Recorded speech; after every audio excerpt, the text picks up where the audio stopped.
Syria में हुए तख्तापलट से देश की लीडरशिप एक इस्लामिक संगठन के पास चली गई है, जिसके बाद अब पूरा देश मिलिटेंट गुट के कब्जे में आ चुका है। सीरिया की लीडरशिप इस वक्त हयात तहरीर अल शाम यानी HTS के पास चली गई है।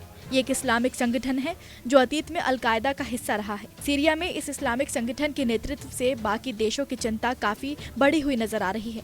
दरअसल रूस ने राष्ट्रपति बशर अल असद की मदद के लिए जो हथियार और सैन्य उपकरण छोड़े हुए थे, वो इस्लामिक संगठन के हाथ लग चुके हैं। फिलहाल ये साफ नहीं है कि असद के हथियारों का कितना हिस्सा, जो ज्यादातर रूस के हैं, HTS के हाथ लगा है, पर बाकी देश इससे काफी ज्यादा खौफ में हैं।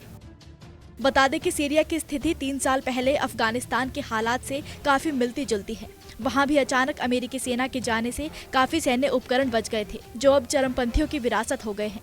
अमेरिकी सेना अफगानिस्तान में साल 2001 में पहुंची थी, जब 9/11 के बाद उसने वॉर ऑन टेरर का ऐलान कर दिया था। अल-कायदा को पनाह देने वाली लिबानी सरकार को मिटाने के लिए सेना ने अपना पूरा जोर लगा दिया था। बाद में भी वो वहीं पर बनी रही ताकि किसी भी आतंकी गुट के पैर न जम पाए। अगस्त 2021 में आर्मी वहां से पूरी तरह से हट गई, लेकिन 20 सालों तक वहां रहने के दौरान सेना ने काफी हथियार जमा किए थे, जो आखिरकार तालिबान की विरासत में मिल गए। चूंकि HTS एक वक्त पर बेहद खूंखार और कट्टर रहा, इसलिए कई देश डरे हुए हैं कि हथियारों का गलत इस्तेमाल न हो जाए। यही वजह है कि सीरिया में तख्तापलट होते ही इजराइल ने उस पर बमबारी शुरू कर दी, ताकि युद्धपोत, लड़ाकू विमान और गोला बारूद के भंडार को खत्म किया जा सके। हयात तहरीर अल शाम के पास फिलहाल पूरे देश की कमान है। सीरिया लंबे समय से अस्थिर ही रहा, जिस पर HTS का कनेक्शन अल-कायदा से था। उसने साल साल तक सीरिया में अपने कंट्रोल वाले हिस्सों पर कई हिंसक वारदातें की। उसका तरीका भी कट्टरता से भरा है।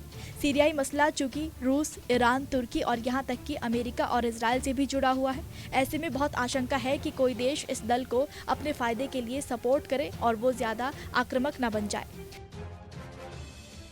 रशियन आर्मी साल 2015 में तत्कालीन राष्ट्रपति बशर अल असद के बुलाने पर पहुंची थी कि सीरियाई विद्रोह के साथ इस्लामिक स्टेट का भी दौर था और असद को सत्ता बचाने के लिए विदेशी सपोर्ट की जरूरत थी। रूस से चूंकि उनके रिश्ते अच्छे रहे, लिहाजा वहां की सेना माल असबाब के साथ सीरिया पहुंच गई।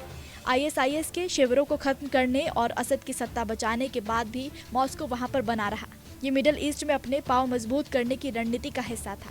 अब असद सरकार के तख्तापलट के बाद सेना की मौजूदगी भी लगभग खत्म हो गई है, लेकिन हथियार और सैन्य उपकरण अभी भी वहीं छूटे हुए हैं और अब माना जा रहा है कि ये उपकरण अब HTS के पास है। तो वहीं बात की जाए कि रूसी सेना के जाने के बाद सीरिया को कितने हथियार मिले, तो आपको बता दें, सीरिया और रूस के हथियारों का रिश्ता कोल्ड वॉर के समय से शुरू हो चुका था। Stockholm International Peace Research Institute के आंकड़ों के मुताबिक साल 1950 से 1991 तक सीरिया के 94% हथियार रूस से आए थे। बाद में और मॉडर्न हथियार और लड़ाकू विमान, एंटी मिसाइलें सब इसमें जुड़ती चली गई। साल 2011 में शुरू हुए सिविल वॉर के दौरान ये भंडार और बढ़ा। ये स्टॉक इतना ज्यादा था कि सीरियाई सेना सालों तक निश्चिंत रह सकी।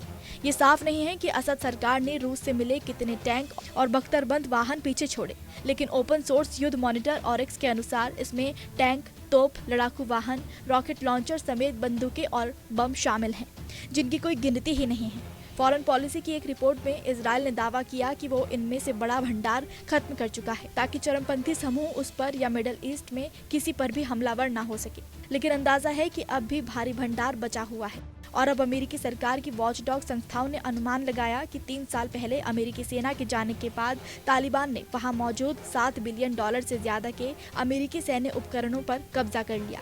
साल 2022 में US डिफेंस विभाग ने बताया कि वहां इससे भी कहीं ज्यादा कीमत के हथियार और उपकरण छूट गए हैं। तो वहीं HTS या तालिबान में कौन ज्यादा खतरनाक है, इस पर अगर बात की जाए, दोनों ही चरमपंथी समूह हैं और दोनों की ही आइडियोलॉजी लगभग एक जैसी है। दोनों समूह इस्लामिक शासन चाहते हैं, लेकिन उनमें काफी फर्क है, जो उन्हें ज्यादा और कुछ कम खतरनाक बना सकते हैं।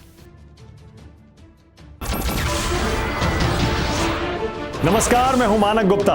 अगर आपको हमारा ये वीडियो पसंद आया हो तो इसे लाइक और शेयर जरूर करें, और हाँ, हमें सब्सक्राइब और फॉलो करना ना भूलें, ताकि आप देश और दुनिया की कोई खबर मिस ना करें। तो जुड़े रहिए हमारे साथ और देखते रहिए न्यूज़ 24।